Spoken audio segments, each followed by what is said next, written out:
डेंजी की जिंदगी बड़ी कठिन थी। पिता के कर्ज की वजह से वो बहुत गरीबी में पला बड़ा रहा। हर दिन बस गुजारा करने की जद्दोजहद थी। वो अपने शरीर के अंग बेचता, कूड़ा बीनता और खतरनाक काम करता, बस थोड़े से पैसों के लिए। फिर भी वो छोटे छोटे सपने देखता था, एक गर्मा गर्म खाना, सर छुपाने की जगह और एक लड़की का साथ। उसका इकलौता साथी पोचीटा था, उसका प्यारा डेविल कुत्ता। चेनसॉ वाली नाक और मासूम आंखों वाला पोचीटा डेंजी के लिए सिर्फ एक पालतू जानवर नहीं, परिवार था।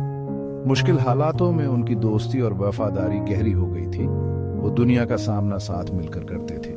डेंजी अपना थोड़ा सा खाना भी पोचीटा के साथ बांट लेता था। उसकी मौजूदगी में उसे सुकून मिलता था। पोचीटा डेंजी की लाइफलाइन भी था, एक डेविल हंटर का पार्टनर। दोनों मिलकर खतरनाक काम करते, पैसों के लिए डेविल्स को मारते। जिंदगी मुश्किल थी, पर इससे उनकी जान बचती थी। अपने हालातों के बावजूद डेंजी अपने सपनों को नहीं भूला, चाहे वो कितने भी छोटे क्यों ना हो। उसे एक बेहतर भविष्य की उम्मीद थी, एक ऐसी जिंदगी जहां वो इज्जत से रह सके और उन खुशियों को महसूस कर सके जिनकी उसने सिर्फ कल्पना की थी। उसे क्या पता था, किस्मत ने उसके लिए एक ऐसा मोड़ लिखा है जो उसकी दुनिया को बदल देगा और उसकी तकदीर हमेशा के लिए बदल जाएगी। डेंजी की जिंदगी में एक मोड़ तब आया जब उसकी मुलाकात एक लड़की से हुई। वो बहुत खूबसूरत थी, लंबे बाल और आंखें जिनमें दया और दुख दोनों थे। उसका नाम माकीमा था और वो गवर्नमेंट के लिए काम करती थी, डेविल्स का शिकार करती थी। मकीमा ने डेंजी को उसकी गरीबी और डर से भरी जिंदगी से निकलने का मौका दिया। उसने उसे एक पक्की नौकरी, रहने की जगह और सबसे जरूरी जीने का एक मकसद दिया।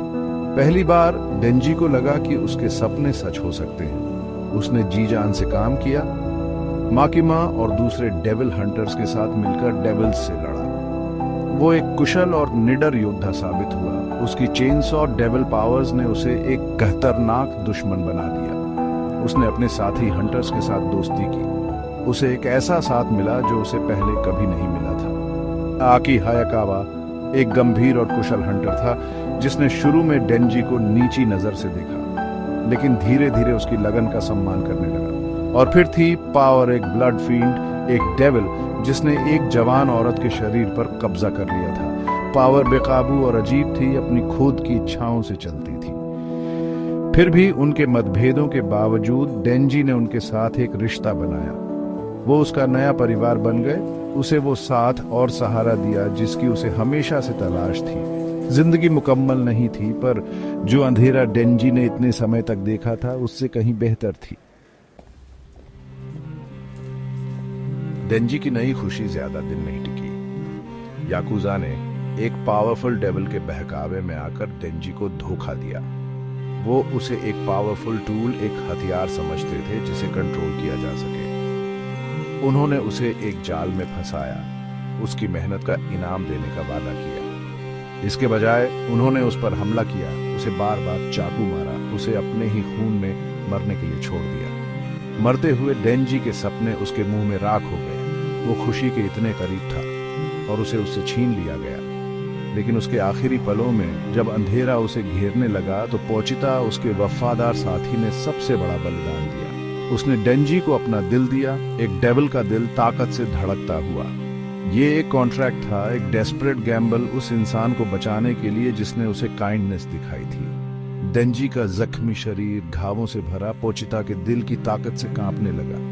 वो फिर से पैदा हुआ। अब वो सिर्फ कर्ज से दबा एक लड़का नहीं था, बल्कि कुछ और था, कुछ मॉन्स्ट्रस पर magnificent. Section 4, the chainsaw man rises. Denji का ट्रांसफॉर्मेशन तेज और खौफनाक था। चेनसॉ का वो कॉर्ड जो उसके गले में हमेशा लटका रहता था, अब जिंदा हो गया, एक मॉन्स्ट्रस ब्लेड में बदल गया। उसका शरीर बदल गया, हड्डियां टूटती और जुड़ती रहीं, मांस वापस जुड़ गया। उसकी रूह की गहराई से एक दहाड़ निकली, पावर और गुस्से की एक खौफनाक चीख। डेंजी चला गया था, उसकी जगह चेनसॉ मैन आ गया था।